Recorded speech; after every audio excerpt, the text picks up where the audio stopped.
сожалению, листы советских организаций отныне наступает горе России, победе социализма. Olá, seja bem-vindo à primeira aula do curso A Filosofia do Fascismo, Antifascismo e Violência aqui do Revolução Colunista. Esse curso é constituído por 10 aulas, algumas em formato de mini documentários como esta e outras de conversas mais extensas com professores especializados nos assuntos propostos. A programação completa do curso está na descrição desse vídeo. Parte dele é gratuita e está disponível livremente aqui no nosso canal e parte é exclusiva para apoiadores financeiros desse projeto. Te convidamos a fazer parte desse time de apoiadores, colaborando com pequenos valores para, além de receber todas as aulas, conteúdo exclusivo e literatura complementar, ajudar a manter esse canal ativo e com a possibilidade de ampliarmos nossos projetos. Saiba como, assim como tenha todas as informações necessárias para receber os novos episódios das aulas antes do lançamento aqui no YouTube, aqui embaixo na descrição desse vídeo.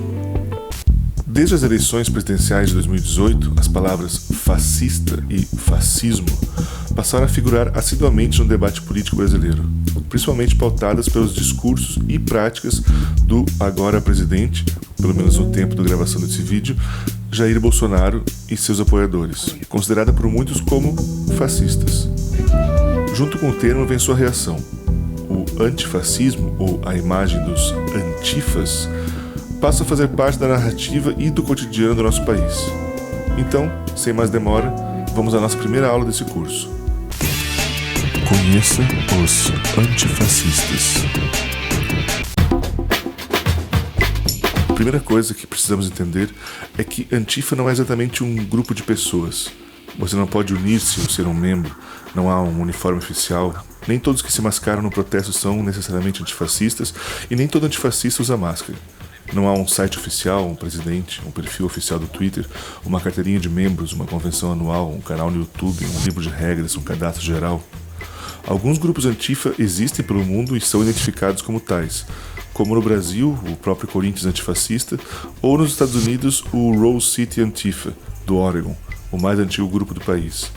Mas dificilmente se pode falar de uma organização nacional, como lá o presidente Donald Trump sugere.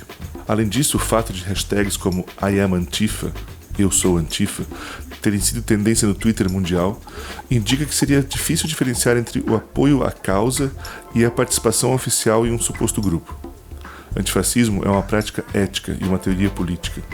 É menos uma coisa que você é e mais uma coisa que você pode fazer. E o que você faz é se opor ao fascismo por qualquer meio que seja necessário. A maior parte das pessoas que você conhece são contra o fascismo, pelo menos um pouco.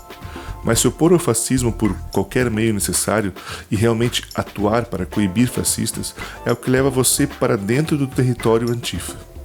Qualquer meio necessário às vezes inclui violência, como você provavelmente sabe.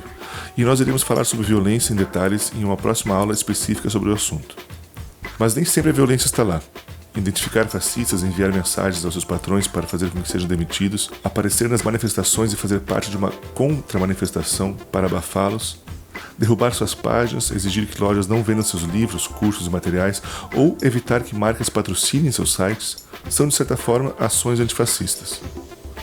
O ativista Patrick Hermanson infiltrou-se em grupos de extrema-direita em Londres, Estados Unidos, em uma missão secreta de 1 ano para filmá-los e relatar quem está falando com quem, chegando a participar como infiltrado na manifestação do Emancipation Park em Charlottesville, na Virgínia, para protestar contra a retirada da estátua de Robert Lee, um líder dos confederados durante a Guerra Civil. Esse é um projeto antifascista que o grupo Hope Not Hate realizou recentemente. Formada em 2004, a Hope Not Hate é a maior organização anti-extremismo da Inglaterra. Muitos antifascistas realizam outros ativismos políticos, defendendo comunidades contra despejos e violência policial, montando abrigos, oferecendo comida a moradores de rua, tudo que não apenas ajuda as pessoas, mas também dificulta que fascistas explorem frustrações das comunidades para cooptá-los à sua causa. Aliás, não há ferramenta mais forte de recrutamento fascista do que a frustração social. Um anti-movimento. O cientista político alemão Patrick Lafosse, ligado ao movimento antifascista de Berlim há 20 anos, diz em entrevista à jornalista brasileira Nina Lemos que, como o antifascismo é um anti-movimento, para entender a luta deles, a gente tem que entender contra o que eles lutam, que é contra o fascismo e o nazismo. por causa da terrível história alemã, estamos dolorosamente cientes que conservadores e pessoas de direita não são aliados contra o fascismo. Historicamente, eles sempre estiveram ao lado dos fascistas. Isso porque o socialismo é uma ameaça para o estilo de vida deles, e o fascismo não é.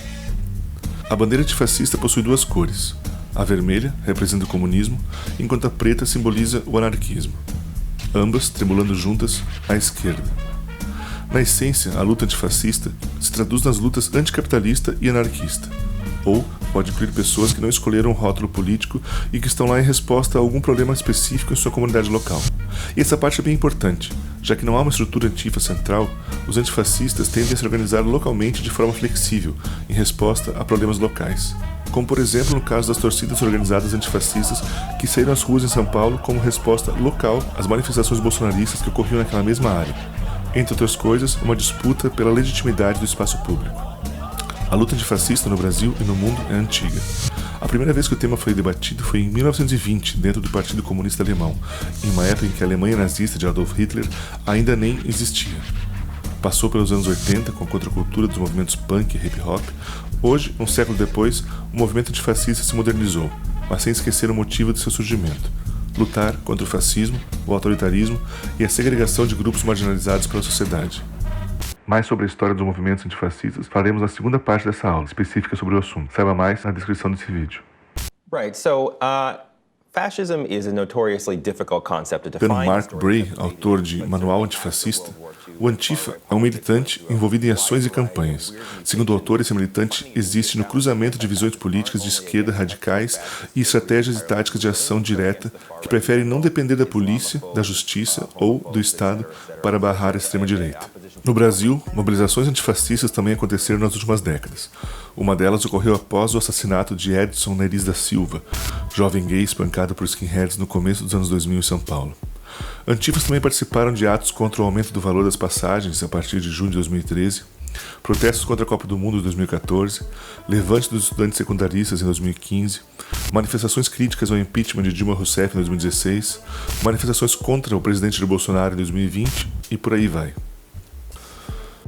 A democracia não é necessariamente antagônica ao fascismo. Acácio Augusto, professor no Departamento de Relações Internacionais da Universidade Federal de São Paulo e coordenador do Laboratório de Análise em Segurança Internacional e Tecnologias de Monitoramento, diz em entrevista para o jornal Nexo que o antifascismo poderia ser definido simplesmente como oposição ao fascismo, principalmente ao fascismo histórico. No entanto, essa oposição pura e simples não explica o que podemos chamar de antifa contemporânea. Poderíamos dizer que o antifascismo é um método político, um locus de identificação, seja individual, seja de grupo, de um movimento espalhado por vários países, que de certa maneira adaptou as correntes anarquistas, socialistas e comunistas, historicamente opostas ao fascismo, às necessidades contemporâneas. Os grupos comumente chamados de antifas são em geral ligados a movimentos urbanos autônomos, anti-autoritários, anarquistas e comunistas, com alguma ligação com movimentos de contracultura, em especial o punk. Eles vão dizer que o fascismo não foi enterrado após a Segunda Guerra Mundial e propõem um combate cotidiano a ele. Na Europa e Estados Unidos, existem mais grupos assim e estabelecidos há mais tempo, mas em termos de atuação e métodos, eles não se diferenciam muito dos brasileiros. A partir dos anos 80, quando esse tipo de grupo se espalha pelo mundo, essa antifa contemporânea também está ligada ao movimento punk e grupos de rua. Um caso emblemático no Brasil foi quando os skinheads White Power assassinaram um jovem gay na Praça da República, Edson Neris, em 2000.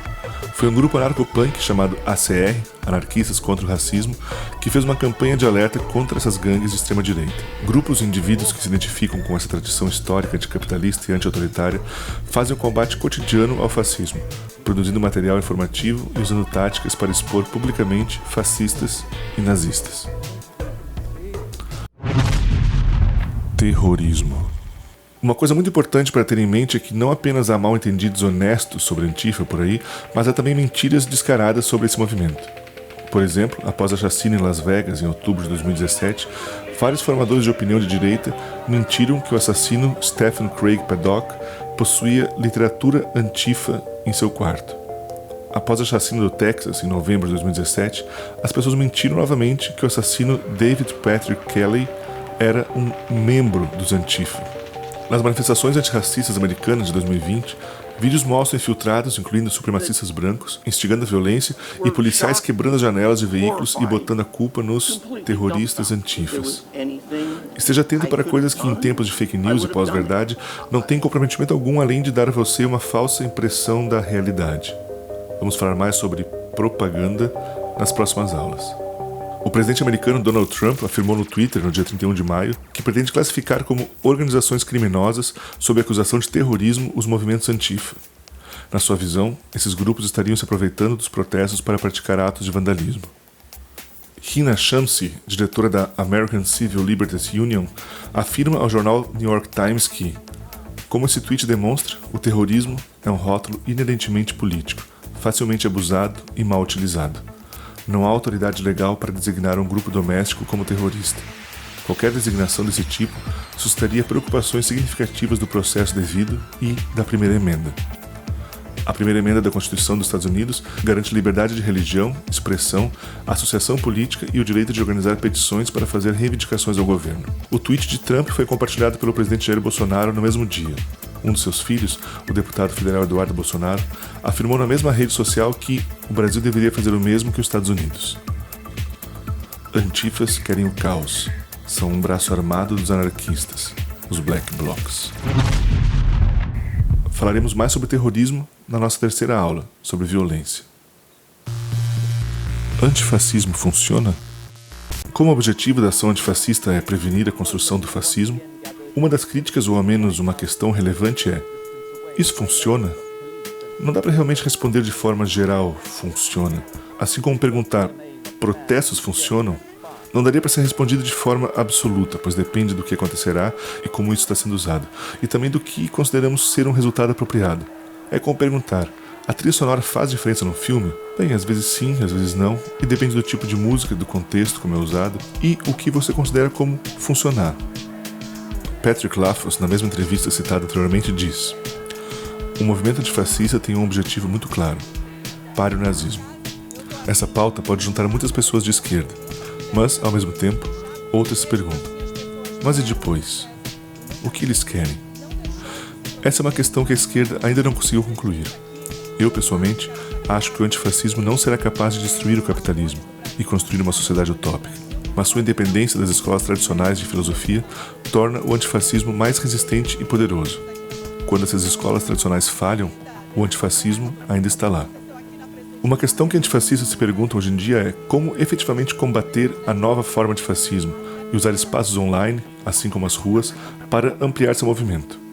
A tática antiga de confrontação nas ruas pode ser efetiva, mas não suficiente em face dessa nova forma de fascismo virtual.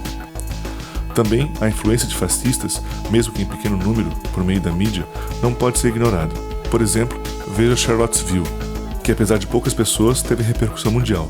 Ou a Marcha dos 300 de Brasília, de Sarah Winter, que não reuniu 30 pessoas, mas foi o assunto das redes sociais por vários dias como algo gigantesco.